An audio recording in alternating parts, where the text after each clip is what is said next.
distinguished guests, ladies and gentlemen, magandang umaga po.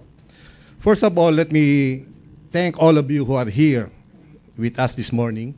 We welcome you to this demo run of our automated guideway transit system, or AGT, with no less than the President participating.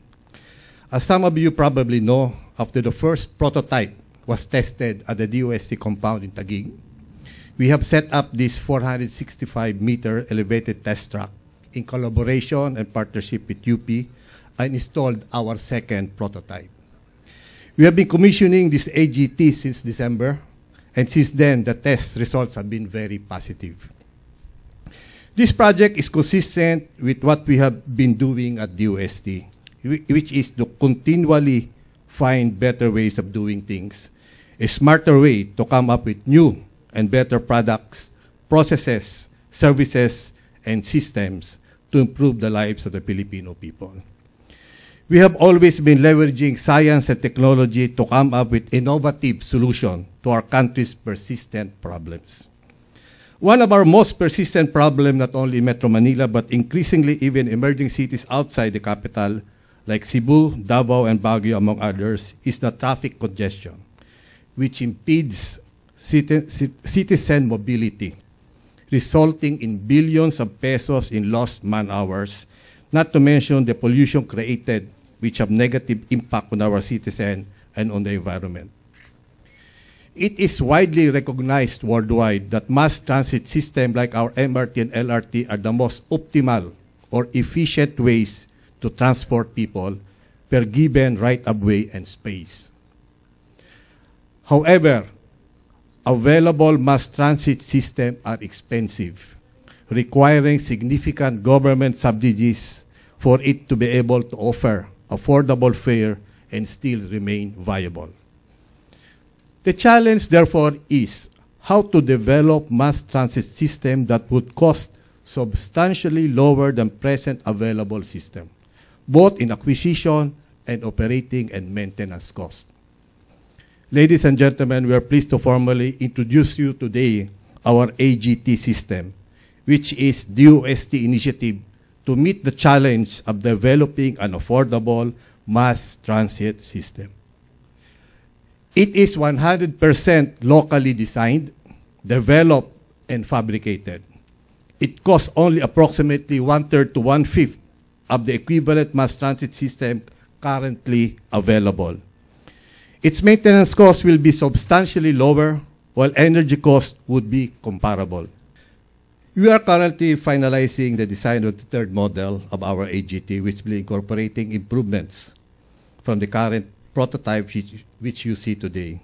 This includes, among others, a better suspension system for a more comfortable ride, an improved guide wheel assembly for better safety, and an improved guideway track.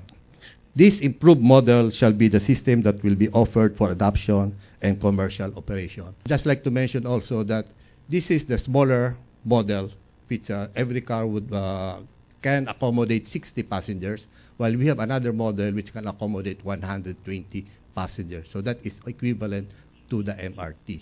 And this is 2 units, but of course you can just add on it depending on the requirements. Ladies and gentlemen, our experience with the AGT, our lessons learned, as well as our know-how gained, such as the power drive technology, have emboldened and encouraged us to explore new possibilities and application. These have enabled us to expand our mass transit system program in order to address the particular transport needs of our cities. The road train project, as well as the rail train project, will be the forefront of this, providing mass transit systems which are cost-effective and affordable to our citizens. We are pleased to present to you now our road train, which is essentially a commuter train on rubber tires, which can be deployed on existing paved roadways. This would be a 5-coach road train, which can be, as mentioned, deployed in existing roads, dedicated lane.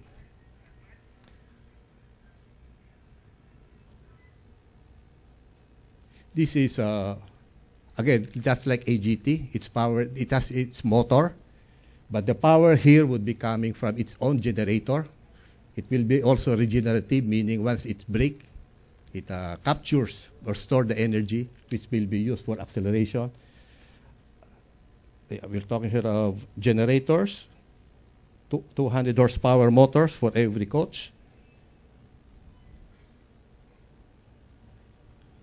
Our first prototype, which is being tested for the past weeks in Bicutan, is basically the chassis with the motor and the generator. And again, it's very positive. So maybe in the very near future, we'll be putting our batteries to test the regenerative technology. Since it's regenerative, it is power efficient. Our initial estimate it is around 25% more efficient than the ordinary diesel.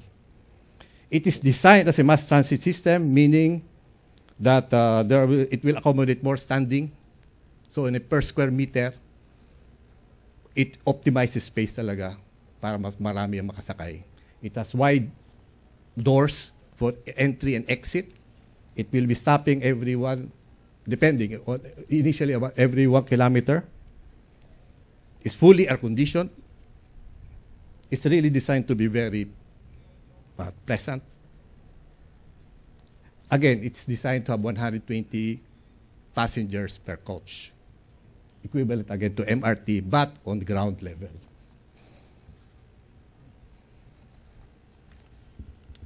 It can be deployed in the middle of the highway or at the sa gilid ng highway. If it's in the middle of the highway, it would be very similar to the BRT system, except that BRT is composed only of two coaches, 2 or 3. But this one, depending on the needs, it can be 4, 5, or 6 coaches, depending on the. Okay. Our rail train project is essentially aimed at developing affordable commuter trains that are rail-based.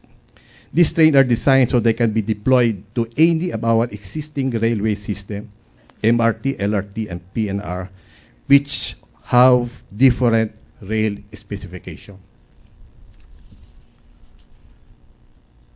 For simplification, a train talaga is composed of 2 main components. One is the coach and the other one is the bogie. Since the coach can be done locally, there are many local fabricators, we are focusing on developing the bogie. We have an agreement with PNR where we are fabricating the bogie and testing a commuter train, would be testing a commuter train also in the existing railway system. So we have focused, again, the essential technology or know-how needs of both, all of the system is the power technology, drive. Kasi lahat sila may motor and we have to be able to manage each motor. And this will be managed by a PLC or a computer.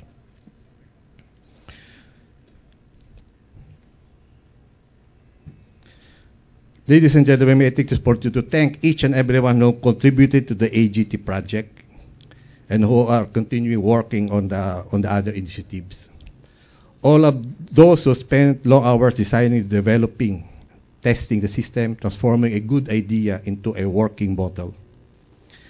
Gusto ko lang pong balikan ang sinabi po ng ating Pangulo nung huli niya SONA. Ang mga Pilipino ay pwede na po uli mangarap.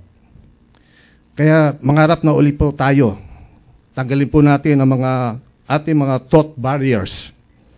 And let us use our imagination more to come up with innovative ideas utilizing our know-how in science and technology upang mapabuti ang buhay ni Mang Juan at ni Aling Maria. Marami pong salamat at mabuhay po tayo lahat. Thank you, Secretary Montejo. Mga kababayan, ang Pangulo ng Republika ng Pilipinas, Benigno Simeon C. Aquino III,